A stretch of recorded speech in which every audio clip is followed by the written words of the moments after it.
Hi, I'm Eric Bunge. I'm a co-founder with Mimi Huang of nArchitects, principal of nArchitects, and we're a New York-based office, actually based in Brooklyn. It's civic engagement. It's the definition of problems that have to do with mediating our life on this planet with our social structures. It's a very complex set of interrelated fields, and it's not something that's defined by the limit of a building or a lot. I think architecture, especially now with increasing design intelligence and crossovers between disciplines that are necessary to address larger problems, is undergoing a transition in which its site is not only the city or larger issues of landscape, it's really ecology writ large, and it's something that resists your question, basically. The role of architect as the one who sort of pulls together the constraints, the data, and creates consensus will potentially remain, but I think will be reframed because of these things that I've described. But ultimately, I still fundamentally believe in the traditional role of the architect to design, buildings. But again, I also think that definition of what a building is something that needs to also be opened up. So the role of the architect, I think, is becoming more and more pluralistic. We're making stronger connections across disciplines. We're really enabling different sets of people to inhabit the world in different ways. I think the role of the architect is something that's fascinating to watch over the this next generation, who's clearly fully digital. I think I'm from the generation that was just a little pre-digital. So I'm interested to see how younger architects will reframe your question about what the role of the architect is. To be honest, it's a project that is so constrained by regulations. Every centimeter is really defined by a variety of regulations that ensure accessibility for the disabled, that assure light and air. In a sense, it could be seen as a data-driven project because there are not so many solutions that could work. Having said this, of course, we approach the problem as architectural consumers with a kind of vast array of interest and knowledge, let's say. Not so much knowledge, but at least interest in housing types. And of course, I've been influenced by the Japanese and the Dutch and the Brazilians, to be honest.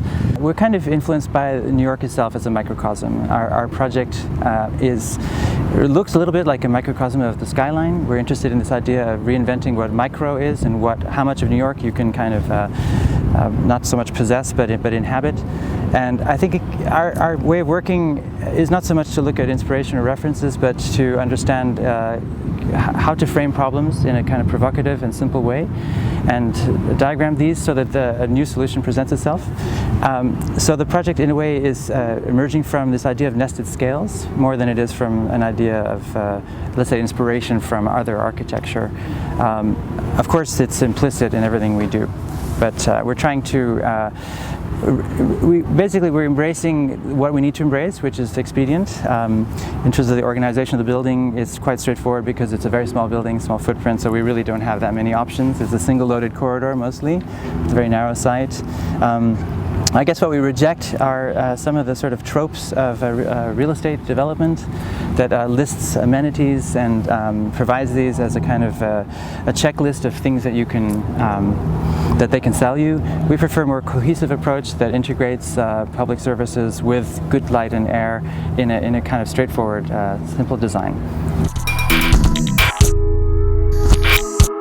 And I think in the developing world, as improving standards of living, advances in medicine, empowerment of women, all of these unfold, we're going to see more and more people living longer and living alone. So it's a trend that basically I think the city is pretty astute in recognizing this trend and addressing a shortage of housing. We're missing 800,000 studio apartments in New York City. How do we keep the cities dense and viable? Density, as Saskia Sassen pointed out in the plenary today or yesterday, is not enough. It doesn't constitute a city. A city needs to have really a relevant connection between what it offers and whom it's offering services to.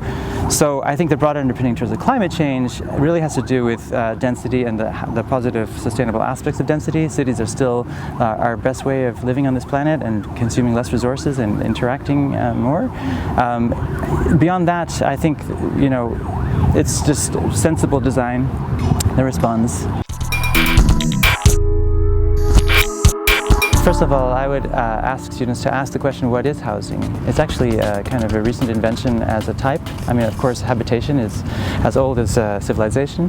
Housing connotes a certain level of public engagement and a certain kind of typology that has to do with regulations and things like that. I think housing is one of the most constrained typologies to design. It's constrained by a few things: structure, infrastructure like plumbing, and organization in terms of circulation and orientation. If we can challenge how each of these four broad constraints dictate housing, I think we can begin to reinvent housing. So for instance, can plumbing be flexible? Will the plumbing of the future allow us to not have cores?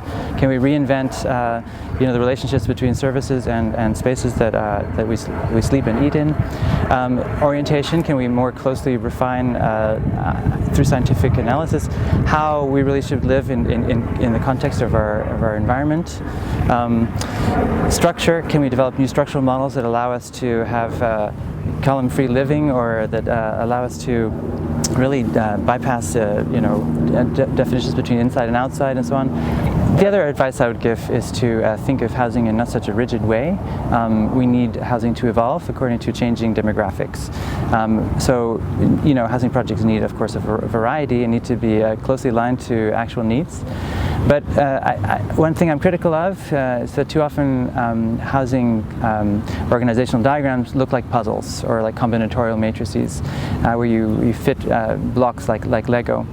And we prefer to think of it as a game of cards, with different sets, different solutions, more flexible, and that doesn't necessarily reveal itself as a game to the consumer or to the architectural or to the user. I think too often we see housing as a kind of a very transparent effort to fit together different types in this kind of puzzle, and I think that kind of elevates too much the role of the individual in housing. I think that we need more nuanced and more sophisticated readings of scale, because we don't belong just to a single kind of community. We need to live beyond our four walls. We live in our unit, we live on our floor, we live in part of the building, we live in the building, we live on the block. So in my micro New York, we tried within the very strict constraints to address that and not make it look like a stack of little boxes, like I live on that box. So I think as an individual, to connect to the city in various ways, housing should negotiate a little bit the space between your living space and the city in a variety of ways.